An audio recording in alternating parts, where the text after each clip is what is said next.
Hello students, welcome to our channel HK academy. और आज हम बात करेंगे कोपेन्स क्लासिफिकेशन ऑफ क्लाइमेट। और जैसे हम हर लेक्चर में करते आए हैं, तो हमें यहाँ पे जो टर्म है क्लाइमेट, इसके बारे में पता होना चाहिए। क्लाइमेट क्या होता है?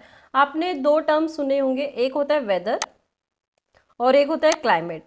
तो वेदर क्या होता है? मौसम और जलवायु। मौसम और जलवायु में क्या डिफरेंस है? काफ़ी बार क्या होता है, बच्चे काफ़ी कंफ्यूज होते हैं कि क्लाइमेट और वेदर क्या होता है। तो वेदर बेसिकली क्या है कि जो आपकी वायुमंडल की जो दशाएं हैं, तो जब ये दशाएं, जैसे वायुमंडल की दशाओं में हो गया आपका टेम्परेचर हो गया, या फिर वायुदाब हो गया, वर्षा हो गई, और पवन हो गई, विंड्स हो गए, या फिर क्या है ह्यूमिडिटी हो गई। तो ये सारे के सारे फिनोमिनास क्या है, जब थोड़े टाइम के लिए किसी एक पर्टिकुलर रीजन में देखे जाते हैं, तो उसको क्या बोला जाता है? वेदर बोला जाता है या फिर मौसम बोला जाता है। क्लाइमेट क्या होता है कि जो आपकी ये सारी के सारे जो वायुमंडलीय दशाएं हैं, जो मैंने भी बताया, तापमान, वायुदाब, आर्द्रता, पवन, ये सभी के सभी क्या है, एक लंबे समय तक जब किसी रीजन में रहती है, तो वो क्या कहलाती है? आपकी क्लाइमेट कहलाती है। यानी ये हमें क्या दर्शाते हैं कि वेदर हमें दर्शाता है कि किसी भी रीजन की या फिर वहाँ के एटमॉस्फेयर की, किसी एक पर्टिकुलर रीजन के एटमॉस्फेयर की क्षणिक अवस्था को प्रदर्शित करता है वेदर। और जो क्लाइमेट है वो किसी भी रीजन की वहाँ पर दीर्घकालिक अवस्था को बताता है। यानी जो क्लाइमेट है वो आपका लॉन्ग टाइम क्लाइमेटिक कंडीशंस को रिप्रेजेंट करता है, और जो आपका वेदर है वो शॉर्ट टर्म क्लाइमेटिक कंडीशंस को रिप्रेजेंट करता है। Classification of climate introduced by, अब क्या था कि सबसे पहले जो जलवायु का वर्गीकरण करने का या फिर क्लासिफिकेशन करने का क्लाइमेट का जो काम किया था, वो आपके जो ग्रीक स्कॉलर्स थे उन्होंने इसको किया था। यानी जो प्राचीन यूनानी जो भूगोलवेता हुए हैं, उन्होंने सबसे पहले आपके जो क्लाइमेट है उसका क्लासिफिकेशन करने का काम किया था। इसके बाद इन्होंने अपना आधार लिया, यानी यूनानी जो थे, ग्रीक जो थे, इन्होंने क्लासिफिकेशन का जो आधार लिया, जो इनका बेस था, वो बेसिकली क्या था? टेम्परेचर था या तापमान था। तो classification of climate based on temperature according to Greeks, ये आप लोगों को ध्यान रखना है। इसके बाद क्या है? तापमान के आधार पर उन्होंने जलवायु को 3 मुख्य भागों में बांटा, यानी type of climate on the basis of temperature. सबसे पहले ट्रॉपिकल जोन, फिर सब ट्रॉपिकल जोन, और फिर क्या है? फ्रिजिड। यानी ये जो आपकी अर्थ है, यहाँ पर उन्होंने कैसे बांटा? 0 से 23.5 डिग्री, फिर 23.5 से 66.5 डिग्री, और 66.5 से पोलर एरियाज। तो इस तरीके से करके इन्होंने 3 जोन बांटे आप लोगों के, ट्रॉपिकल, सब ट्रॉपिकल एंड फ्रिज्ड। उष्ण कटिबंध, समशीतोष्ण कटिबंध और शीत कटिबंध। अब आगे चलते हैं, modern methods of classification of climate. यानी वर्तमान समय में या फिर आधुनिक समय में हमारे यहाँ पर 2 मॉडल काफ़ी इम्पोर्टेंट है, या फिर 2 मेथड काफ़ी इम्पोर्टेंट है जलवायु को वर्गीकृत करने के लिए। एक है कोपेन्स क्लासिफिकेशन, जो 1918 में उन्होंने दिया था, और दूसरा है थॉर्नथवेट क्लासिफिकेशन, जो 1931 में उन्होंने दिया था, और बाद में काफ़ी मॉडिफिकेशन भी किए थे। अब हम कोपेन्स क्लासिफिकेशन के बारे में बात करेंगे, जो उन्होंने 1918 में दिया था। सबसे पहले इसके कुछ कैरेक्टरिस्टिक्स देखते हैं कि कौन कौन सी मेन कैरेक्टरिस्टिक्स है इसकी। तो ये सबसे पहले जो इसकी कैरेक्टरिस्टिक्स है क्या है कि इसने स्टैटिस्टिकल वैल्यूज़ का यूज़ किया है अपने क्लासिफिकेशन में, यानी उन्होंने संख्यात्मक मान का प्रयोग किया है किसी भी एक क्लाइमेटिक रीजन को रिप्रेजेंट करने के लिए। दूसरा क्या है? जलवायु के प्रकार का वर्णन कैसा है इनका? क्वांटिटेटिव मेथड से इन्होंने यूज किए हैं इसमें। अब इसके साथ साथ कोपेन का क्लासिफिकेशन वो किन चीज़ों को लेके बनाया गया है, या फिर बेस क्या है उसका, तो इसके बारे में हम जानते हैं। Köppen's climate classification based on, सबसे पहला उन्होंने जो अपना आधार लिया सिद्धांत का, वो था टेम्परेचर यानी तापमान, फिर रेनफॉल वर्षा, और किसी भी प्रदेश विशेष की वनस्पति या फिर vegetation of a particular region. तो ये क्या था? इनका कोपेन का क्लासिफिकेशन का बेस था। इसके बाद हम बात करते हैं main characteristics of Koppen's climate classification. क्या क्या उनकी कैरेक्टरिस्टिक्स थी मेन? सबसे पहले क्या है, उन्होंने जलवायु यानी जो आपकी क्लाइमेट है और वेजिटेशन है उनके बीच में एक रिलेशनशिप रखने का सबसे पहला प्रयास किया था। यानी जलवायु और वनस्पति के साथ घनिष्ठ संबंध जोड़ने का जो पहला प्रयास है उन्होंने ये सफल प्रयास किया था। इसके लिए क्या किया गया, यानी वेजिटेशन और क्लाइमेट को जोड़ने के लिए जो आपके कोपेन हैं उन्होंने तापमान और वर्षा के जो सभी मान थे या फिर जो वैल्यूज़ थी रेनफॉल और टेम्परेचर की, उन सबको स्टेबल किया सबसे पहले। और उसके बाद इन्होंने 5 मेन क्लाइमेट ग्रुप्स बांटे, 5 मेन जो क्लाइमेटिक ग्रुप्स थे इन्होंने डिवाइड किए। इसमें 4 जो क्लाइमेटिक ग्रुप्स थे वो थे टेम्परेचर बेस्ड और एक जो था वो था रेनफॉल बेस्ड। आप लोगों को ये ध्यान रखना है, काफ़ी इंपॉर्टेंट है और ये आ भी जाता है काफ़ी बार क्वेश्चन कि उनके जो क्लासिफिकेशन का मुख्य आधार क्या रहा है और कौन कौन से जो 4 मुख्य जो ग्रुप्स हैं क्लाइमेट के, वो जो टेम्परेचर पर बेस्ड हैं वो कौन कौन से हैं और जो रेनफॉल पर बेस्ड हैं वो कौन कौन से हैं। अब हम बात करेंगे major climatic zones according to Koppen. यानी कोपेन ने जो अपने क्लाइमेटिक जोन्स दिए उनके बारे में सबसे पहले इनकी क्या कैरेक्टरिस्टिक है कि इन्होंने जितने भी जोन्स दिए वो सारे कैसे हैं आपके अल्फ़ाबेटिक हैं। यानी A B C D E major zones हैं उनके लिए इन्होंने क्या है कैपिटल वर्ड्स का यूज़ किया है। आप लोगों को ध्यान रखना है A B C D E और H। अब ए किसको रिप्रेजेंट करता है यहाँ पे, ट्रॉपिकल और इक्वेटोरियल क्लाइमेट को। अब ट्रॉपिकल और इक्वेटोरियल को हिंदी में बोलते हैं उष्णकटिबंधीय या फिर भूमध्य रेखीय जलवायु। अब यहाँ पे क्या इसकी कैरेक्टरिस्टिक है, the average temperature of the coldest month is 18 degree Celsius और हायर। यानी यहाँ पर सभी महीनों का औसत जो तापमान है वो 18 डिग्री सेल्सियस से भी अधिक रहेगा। दूसरा इन्होंने बताया बी क्या है, एरिड एंड ड्राई, यानी शुष्क जलवायु जो है। तो शुष्क जलवायु में क्या होता है कि यहाँ पर इतना ज़्यादा क्या है वर्षा नहीं होती है जितना कि यहाँ पर क्या है आपका जो इवेपोरेशन है वो होता है। यानी वर्षा की तुलना में यहाँ पे वाष्पीकरण अधिक होता है, पोटेंशियल इवेपोरेशन एक्सीड्स प्रेसिपिटेशन। इसके बाद क्या है, warm and mild temperate zone. इसमें इसको क्या बोलते हैं, समशीतोष्ण कटिबंधीय जलवायु। अब यहाँ इसकी क्या विशेषता है, the average temperature of the coldest month of the climate years is higher than 3 degree Celsius but below 18 degree Celsius. यानी यहाँ पे सर्वाधिक जो ठंडा महीना होगा उसका टेम्परेचर क्या होगा, 3 डिग्री सेल्सियस से अधिक होगा, लेकिन ये कभी भी 18 डिग्री सेल्सियस से कम नहीं होगा।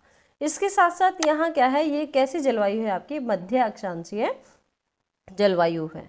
अब अगला आता है डी, कॉन्टिनेंटल जोन या फिर इसको बोला जाता है कोल्ड स्नो फॉरेस्ट क्लाइमेट या फिर शीताद्र जलवायु। अब शीताद्र जलवायु क्या है, the average temperature of the coldest month is -3 degree Celsius और बिलो। यानी यहाँ पर सबसे ठंडे महीने का जो तापमान है वो -3 डिग्री सेल्सियस से भी कम रहता है।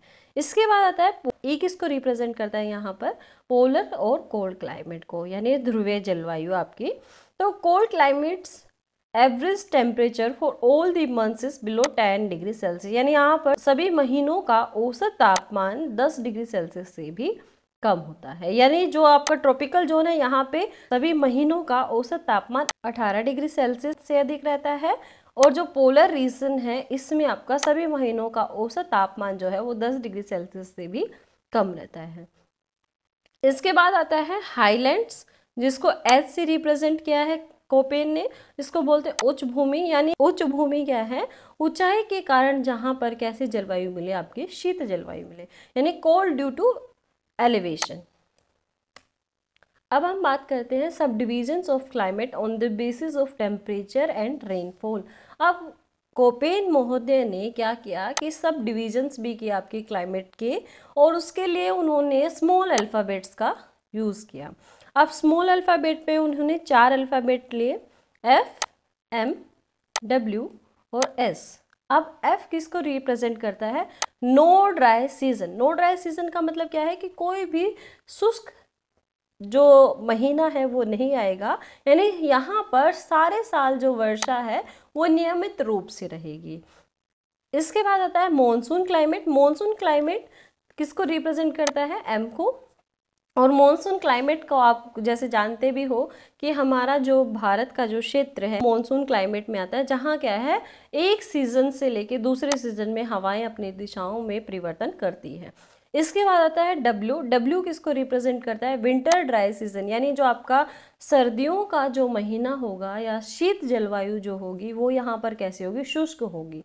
इसके बाद आता है समर। समर क्या दिखाता है? समर ड्राई सीजन, यानी जो आपकी गर्मियाँ होगी या समर सीजन जो होगा, गर्मियों का जो महीना होगा वो गर्मियाँ कैसी होगी? यहाँ पे शुष्क होगी। तो आप लोगों को ध्यान रखना है कि डब्ल्यू से विंटर बनता है, एस से समर बनता है, एम से मॉनसून बनता है, और एफ से क्या है कि सारे साल क्या होगी? रेनफॉल होगी। अब हम बात करते हैं जो इन्होंने मेजर टाइप्स दिए हैं उनमें उनका सब डिवीजन कैसे किया है कोपेन ने। अब सबसे पहले ए था, और ए किसको रिप्रेजेंट कर रहा है? ट्रॉपिकल ह्यूमिड क्लाइमेट को। उष्णकटिबंधीय आर्द्र जलवायु। उष्णकटिबंधीय आर्द्र जलवायु को कोपेन ने 3 भागों में बांटा। सबसे पहले ट्रॉपिकल वेट, फिर ट्रॉपिकल मॉनसून, और फिर ट्रॉपिकल वेट एंड ड्राई। यानी सबसे पहला क्या है? भूमध्य रेखीय जलवायु। अब भूमध्य रेखीय जो जलवायु है इसके लिए इन्होंने नाम दिया ए और एफ। ए किसको रिप्रेजेंट करता है? ट्रॉपिकल को, और एफ क्या है? यहाँ पे सारे साल क्या है? वर्षा होती है नियमित रूप से, यानी नो ड्राई सीजन है यहाँ पे। तो इसकी कैरेक्टरिस्टिक क्या हो गई? नो ड्राई सीजन की। कोई भी ऐसा सीजन नहीं होगा जिसमें क्या हो? सूखा पड़े या फिर शुष्कता वहाँ पर रहे। इसके बाद आता है ट्रॉपिकल मॉनसून। अब ट्रॉपिकल मॉनसून में अब जैसे हमने यहाँ देखा था, ट्रॉपिकल का मतलब हो गया ए, मॉनसून का मतलब स्मॉल एम। ठीक है, तो इसके लिए ट्रॉपिकल मॉनसून के लिए क्या यूज़ होगा? A M. अब यहाँ पर क्या है? मॉनसूनल शॉर्ट ड्राई सीजन होता है। क्या है? हवाएं अपनी दशाएं बदलती है, तो एक सीजन ऐसा आता है जो इसमें क्या है? ड्राई जाता है, और लंबे समय के लिए वो नहीं होता है, वो शॉर्ट टर्म के लिए होता है। बात होता है ट्रॉपिकल वेट एंड ड्राई, यानी सवाना तुल्य जलवायु। ये आपको ध्यान रखना, काफ़ी बार नेट जेआरएफ हो गया, ज्योग्राफी जीएस हो गया, सीयूईटी हो गया, तो इसमें इसी तरीके के क्वेश्चंस आते हैं। जैसे आपसे पूछ लिया सवाना तुल्य जो जलवायु है या फिर सवाना जो क्लाइमेट है वो उसको कौन सा जो लेटर कोड है वो रिप्रेजेंट करता है। तो AW जो लेटर कोड है, यानी ए का मतलब हो गया ट्रॉपिकल, और डब्ल्यू का मतलब है कि यहाँ पर विंटर जो है वो कैसी होगी? ड्राई होगी, और यानी जो आपकी शीत ऋतु है वो उसमें शीत ऋतु शुष्क होगी, और इसको क्या कहा जाता है? सवाना तुल्य जलवायु भी कहा जाता है। और इसकी कैरेक्टरिस्टिक क्या है? Winter dry season. नेक्स्ट हम बात करते हैं बी की। बी क्या है? ड्राई क्लाइमेट, यानी शुष्क जलवायु। अब शुष्क जलवायु में यहाँ पर 4 भागों में कोपेन ने इसको बांटा है। सबसे पहला क्या है? ट्रॉपिकल स्टेपी, इसके बाद सब ट्रॉपिकल डेजर्ट, इसके बाद मिड लैटिट्यूड स्टेपी, इसके बाद मिड लैटिट्यूड डेजर्ट। अब सब ट्रॉपिकल स्टेपी को उन्होंने जो वर्ड दिया है वो BSH वर्ड दिया है, यानी इसको क्या बोला जाता है? इसकी क्या मुख्य विशेषता है? लो लैटिट्यूड, सेमी एरिड और ड्राई सीजन। इसके बाद सब ट्रॉपिकल जो है इसको किस वर्ड से इन्होंने रिप्रेजेंट किया है? BW और स्मॉल h, यानी यहाँ पर क्या है? लो लैटिट्यूड, एरिड और ड्राई सीजन। यहाँ पे सेमी एरिड था और यहाँ पे एरिड है, आप लोगों को ये ध्यान रखना है। इसके बाद आता है मिड लैटिट्यूड स्टेपी, मध्य अक्षांशीय स्टेपी जलवायु। अब इसके लिए उन्होंने रिप्रेजेंट किया है BSK। BSK का मतलब है मिड लैटिट्यूड, सेमी एरिड और ड्राई। इसके बाद आता है आपका मिड लैटिट्यूड डेजर्ट, जिसको इन्होंने रिप्रेजेंट किया है BWK से। यहाँ पर इसकी कैरेक्टरिस्टिक्स क्या है? मिड लैटिट्यूड, एरिड और ड्राई सीजन। तो एक सेमी एरिड होगा, एक यहाँ पे एरिड सीजन है। तो इसमें यही मेजर क्लासिफिकेशन है, एक सब ट्रॉपिकल है और एक मिड लैटिट्यूड है। इसके बाद आता है C type climate. C type climate क्या है? Warm temperate climate. Warm temperate climate को क्या बोला जाता है? समशीतोष्ण जलवायु। इसमें क्या है? इन्होंने 3 भागों में इसको बांटा है, ह्यूमिड सब ट्रॉपिकल, मेडिटेरियन और मेराइन कोस्ट। ये काफ़ी बार UGC नेट के भी और अदर जो GS के आपके क्वेश्चन हैं उनमें पूछ लिए जाते हैं, तो आप लोगों को इनको ज़्यादा अच्छे से ध्यान रखना है। ह्यूमिड सब ट्रॉपिकल जो है उसको रिप्रेजेंट किया है कैपिटल C, F और A। और F का मतलब ही क्या होता है कि सारे साल यहाँ पे क्या होगी? वर्षा होगी, तो यहाँ पर क्या होगा? कोई भी ड्राई सीजन नहीं होगा, तो यही इसकी मुख्य विशेषता है। इसके बाद है मेडिटेरियन। मेडिटेरियन क्या है, जो भूमध्य सागर जो है आपका यूरोपियन कंट्रीज़ के पास, वहाँ पर उसके साथ साथ लगने वाले जो रीजन्स हैं उनमें कैसी क्लाइमेट पाई जाती है, मेडिटेरियन क्लाइमेट पाई। मतलब ये है कि जो भूमध्य सागर है उसी से ही इस क्लाइमेट का नाम पड़ा है और ये वर्ल्ड वाइड पाई जाती है। और इसको जो कोपेन महोदय है उन्होंने कैसे रिप्रेजेंट किया है, सी कैपिटल और एस स्मॉल से। एस स्मॉल का मतलब क्या है कि यहाँ पर समर जो होगा वो क्या होगा, ड्राई होगा।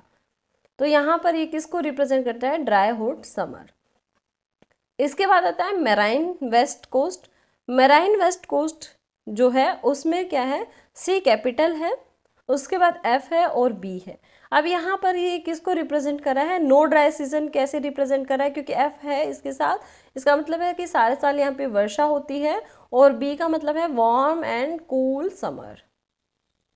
अब इसके यहाँ पर मैं एक बात और आपको बता दूं कि जो मेडिटेरियन सी है यहाँ पर ड्राई हॉट समर लिखा है, तो मेडिटेरियन सी की एक क्लाइमेट की ये है एक विशेषता भी है कि यहाँ पर जो हाईएस्ट जो रेनफॉल होती है या जो एवरेज रेनफॉल अगर हम देखें तो यहाँ पर सर्दियों में सबसे ज़्यादा रेनफॉल होती है। अब हम फोर्थ क्लाइमेट की बात करेंगे जिसमें क्या है आपका D, cold snow forest climate या फिर शीताद्र जलवायु। अब इसमें इन्होंने दो भागों में से बांटा है, एक ह्यूमिड कॉन्टिनेंटल और दूसरा है सब आर्कटिक क्लाइमेट। ह्यूमिड कॉन्टिनेंट जो है उसको उन्होंने डी कैपिटल और एफ स्मॉल से रिप्रेजेंट किया है।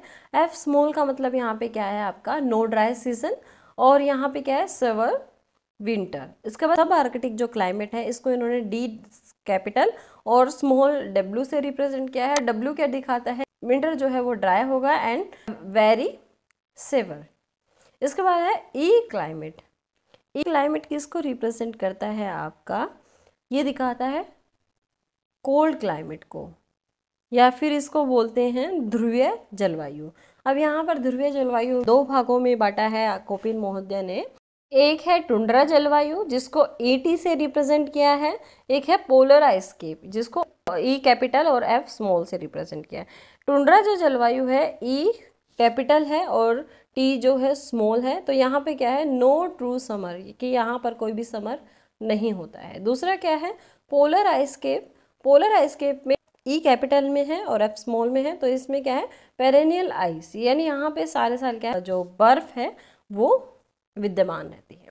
इसके बाद आता है एच जिसको बोलते हैं हाईलैंड या फिर उच्च भूमि। उच्च भूमि क्या है, इसको एच से रिप्रेजेंट किया है आपके कोपेन महोदय ने, और इसमें जो हाईलैंड्स है वो किससे कवर रहती है, वो सारे साल स्नो से कवर रहती है। तो ये था आपका कोपेन का क्लासिफिकेशन, काफ़ी इजी है। और आगे अब हम जो आपका वर्ल्ड क्लासिफिकेशन ऑफ क्लाइमेट है इसके बारे में बात करेंगे, और इनमें हम जो कोपेन के क्लासिफिकेशन है, एएफ क्या है, डीएफ क्या है, ईटी क्या है, इनके बारे में और अच्छे से इसको देखेंगे कि इनकी क्या क्या कैरेक्टरिस्टिक्स है, कौन कौन से रीजन में पाए जाते हैं, वर्ल्ड डिस्ट्रीब्यूशन इनका कहाँ कहाँ पे है, क्लाइमेट्स का हम डिस्कस करेंगे हमारे नेक्स्ट लेक्चर। तो मिलते हैं हमारे नेक्स्ट लेक्चर में, तब तक के लिए थैंक यू। और अगर वीडियो आपको पसंद आई हो तो लाइक कीजिए, हमारे HK Academy चैनल को सब्सक्राइब करना ना भूलें। Thank you.